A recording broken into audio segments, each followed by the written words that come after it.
اعوذ باللہ من الشیطان الرجیم بسم اللہ الرحمن الرحیم الذی یراک حین تقوم، جو دیکھتی ہے آپ کو وہ ذات اللہ جو ہے وہ دیکھتا ہے آپ کو جب کہ آپ کھڑے ہوتے ہیں.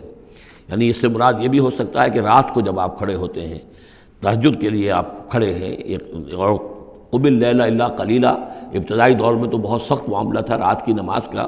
والذی یراک حین تقوم، تو جب آپ کھڑے ہوتے ہیں ہماری جناب میں تو ہم آپ کو دیکھتے ہیں. آپ ہمیں نہیں دیکھتے لیکن ہم آپ کو دیکھتے ہیں. لا تدرکہ الابصار یدرک الابصار، وہ ابصار کو پا لیتا ہے. لا تدرکہ الابصار، ابصار نگاہیں جو ہے اسے نہیں پا سکتی، وہ نگاہوں کو پا لیتا ہے. تم اسے نہیں دیکھ سکتے، وہ تمہیں دیکھتا ہے. الذی یراک حین تقوم وتقلبک فی الساجدین، اور آپ سجدے کرنے والوں میں جو آپ چلتے آتے جاتے رہتے ہیں. رات کے وقت حضور کا یہ معاملہ بھی ہوتا تھا کہ آپ خود جاتے بھی تھے، مسلمانوں کے گھروں کے پاس سے گزرتے تھے جو بھی کہیں تھے اہل ایمان، اور آپ وہاں دیکھتے تھے کہ کون کون جو ہے وہ رات کی نماز پڑھ رہا ہے. وَتَقَلُّبَكَ فِي السَّاجِدِينَ إِنَّهُ هُوَ السَّمِيعُ الْعَلِيمُ، یقیناً وہ سب کچھ سننے والا اور جاننے والا ہے. هَلْ أُنَبِّئُكُمْ عَلَىٰ مَنْ تَنَزَّلُ الشَّيَاطِينُ، کیا ہم تمہیں بتائیں اے وہ لوگوں جو یہ کہہ رہے ہو کہ یہ کوئی جنات نے نازل کر دیا ہے قرآن، کوئی خبیث روحیں ہیں کہ جو لا رہی ہیں محمد کے پاس. هَلْ أُنَبِّئُكُمْ عَلَىٰ مَنْ تَنَزَّلُ الشَّيَاطِينُ، کیا ہم تمہیں بتائیں کہ یہ شیطان جو ہیں یہ کن پر اترتے ہیں.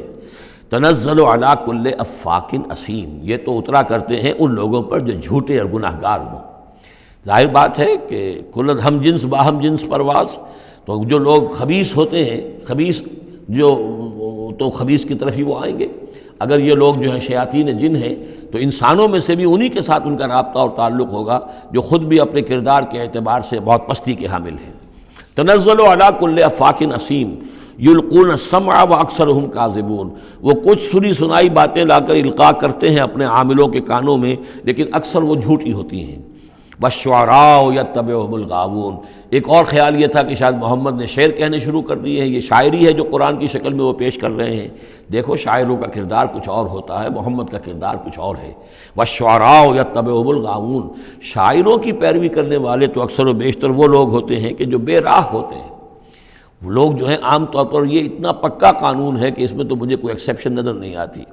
شعراء کے ہم نشین عام طور پر، یعنی یہ وہ چیز ہے کہ جو علامہ اقبال کے بارے میں بھی 100% صحیح ہے، جو یہاں پر تنقید آ رہی ہے. ان کے پاس بیٹھنے والوں میں، ان کے حاشیہ نشینوں میں کوئی ایک شخص ایسا نہیں نکلا کہ جس نے اس راستے کو اختیار کیا ہوتا یا اس کردار کی طرف کوئی پیش رفت اختیار کی ہوتی ہے کہ جس کو انہوں نے اپنی شاعری میں پیش کیا ہے. ویسے خود وہ بھی قائل تھے کہ میں خود جو ہے گفتار کا یہ غازی تو بنا، کردار کا غازی بن نہ سکا. اقبال بڑا اپدیشک ہے، من باتوں میں موہ لیتا ہے، تو یہ بات تو ہے اپنی جگہ پر.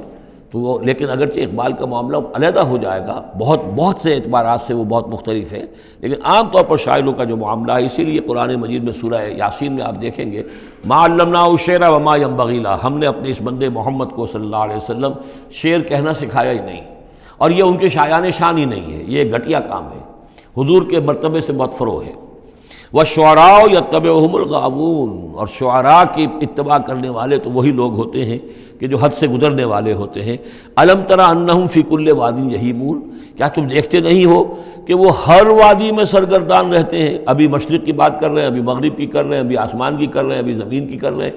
شاعر جو ہے اس کا معاملہ غزل کا ایک شعر کسی رنگ کا ہے، دوسرا شعر کسی رنگ کا ہے.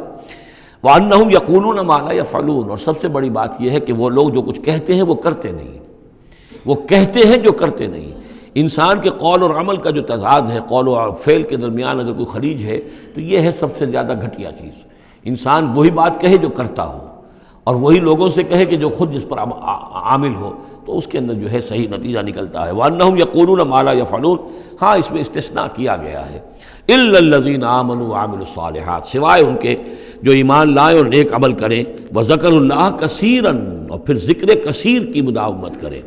صرف یہ کہ ایمان لا کر اور وہ جو ہے صرف ایسے ہی نام کے مومن نہ ہو، بلکہ یہ کہ عمل صالح بھی ہو اور ذکر کثیر بھی ہو، تو پھر ایسا شاعر بھی یقیناً پھر بہت اچھا ہوگا، اور اس سے یہ ہے کہ بہت سا خیر وجود میں آئے گا. جیسے حضرت حسان ابن ثابت تھے، صحابی تھے حضور کے رضی اللہ تعالیٰ عنہ، اور وہاں چونکہ عرب میں اس وقت رواج تھا، یہ جو مشرک لوگ تھے ان کے شعراء حضور کی شان میں گستاخیاں کرتے تھے، حجب کہتے تھے، اور وہاں کے اس رواج کے مطابق پھر ضرورت پیش آئی کہ ان کے حج کا جواب دیا جائے، تو پھر حضرت حسان ابن ثابت نے یہ فریضہ سرانجام دیا۔ دربار نبوی کے وہ شاعر تھے، اور یوں سمجھیے کہ سب سے پہلے نعت کہنے والے حضرت حسان ہیں رضی اللہ تعالی عنہ۔ لیکن یہ کہ بہرحال ان کا معاملہ جو ہے استثناء کے اندر آ جائے گا، اگرچہ ایک اعتبار سے ان کا معاملہ بھی مستثنیٰ نہیں ہے، وہ بھی میدان کے مرد نہیں تھے، وہ بہادر نہیں تھے۔ چنانچہ یہاں تک ہوا ہے کہ غزوہ احزاب میں جہاں حضور نے ایک بڑے مکان کے اندر خواتین کو جمع کر دیا تھا، وہاں انہیں پہرے پر کھڑا کر دیا۔ جنگ کے یعنی میدان جنگ پر محاذ پر تو جانے والی بات تھی نہیں ان کی، لیکن یہ کہ جہاں خواتین تھی کم سے کم ایک مرد کھڑا ہوا نظر آئے تو وہاں پر وہ حضرت احسان کو کھڑا کر دیا۔ کوئی ایک یہودی نظر آیا، حضرت صفیہ جو حضور کی پھوپھی تھیں رضی اللہ تعالی عنہ، انہیں نظر آیا کوئی یہودی، اور وہ بڑے مشکوک انداز میں وہ چلا آ رہا ہے ادھر ادھر سے دیکھتا ہوا، تو اس کی کوئی نیت خراب ہے۔ تو انہوں نے کہا، حضرت صفیہ نے، حسان جاؤ اس کو قتل کرو۔ ان کا یہ کام مجھ سے تو نہیں ہوتا۔ تو وہ خود اتری اس مکان سے، ایک لاٹھی کوئی ہاتھ میں لی لکڑی، اور اس باری اس شخص کے اس کو قتل کیا۔ پھر اس سے کہا کہ حسان جا کر اس کے جو ہتھیار تھے وہ تو لے لو۔ تو کہا مجھے ان سے کوئی غرض ہی نہیں، مجھے ضرورت نہیں ان کی۔ تو یہ حضرت حسان مطلب کہ یہ چیزیں اپنی جگہ پر ہیں، ایک شخص ہے جس کے اندر مزاج کے اندر یہ بات نہیں ہے، تاہم وہ صحابی ہیں رضی اللہ تعالی عنہ، ان کا اپنا ایک مقام ہے۔ لیکن یہ کہ یہ جو شعراء والی بات جو یہاں پر ہو رہی ہے وہ کچھ اتنی پختہ ہے کہ اس میں استثناء جو ہوتا ہے اس کے اندر بھی کہیں نہ کہیں کوئی کسر رہ جاتی ہے۔ وَالشُّعَرَاءُ يَتَّبِعُهُمُ الْغَاوُونَ أَلَمْ تَرَ أَنَّهُمْ فِي كُلِّ وَادٍ يَهِيمُونَ وَأَنَّهُمْ يَقُولُونَ مَا لَا يَفْعَلُونَ إِلَّا الَّذِينَ آمَنُوا وَعَمِلُوا الصَّالِحَاتِ وَذَكَرُوا اللَّهَ كَثِيرًا وَانتَصَرُوا مِن بَعْدِ مَا ظُلِمُوا، اور وہ بدلہ لیں اس کے بعد کہ ان پر ظلم کیا گیا ہو، یعنی حجب کہی گئی ہے کفار کی طرف سے حضور کی، تو اب وہ بدلے میں حجب کہہ رہے ہیں اور حضور کی طرف سے مدافعت کر رہے ہیں۔ تو یہ بھی جیسے کہ حضور نے فرمایا کہ جیسے مسلمانوں کے تیر اور تلوار جو ہیں وہ یعنی کفار اور مشرکین کے لیے نقصان دہ ہے، اس سے بھی زیادہ جو ہے حسان کے جو اشعار ہیں وہ ان کے دلوں کو پست کرنے والے ہیں۔ تو اپنی اپنی جگہ پر ہر چیز کی اہمیت ہے۔ وَسَيَعْلَمُ الَّذِينَ ظَلَمُوا أَيَّ مُنقَلَبٍ يَنقَلِبُونَ، اور ان قریب جان لیں گے یہ لوگ، یہ ظالم، یہ مشرک، یہ کافر، یہ گناہگار، کہ اونٹ کس کروٹ بیٹھتا ہے۔ یہ تو محاورہ ہوا کہ کس کروٹ وہ بیٹھتے ہیں یا الٹتے ہیں، یعنی ابھی انہیں نظر نہیں آ رہا ہے، لیکن قریب وہ وقت آ جائے گا کہ وہ جو حشر جو ان کا قرآن مجید میں بیان ہو رہا ہے وہ ان کے نگاہوں کے سامنے ہوگا۔ صدق اللہ العظیم۔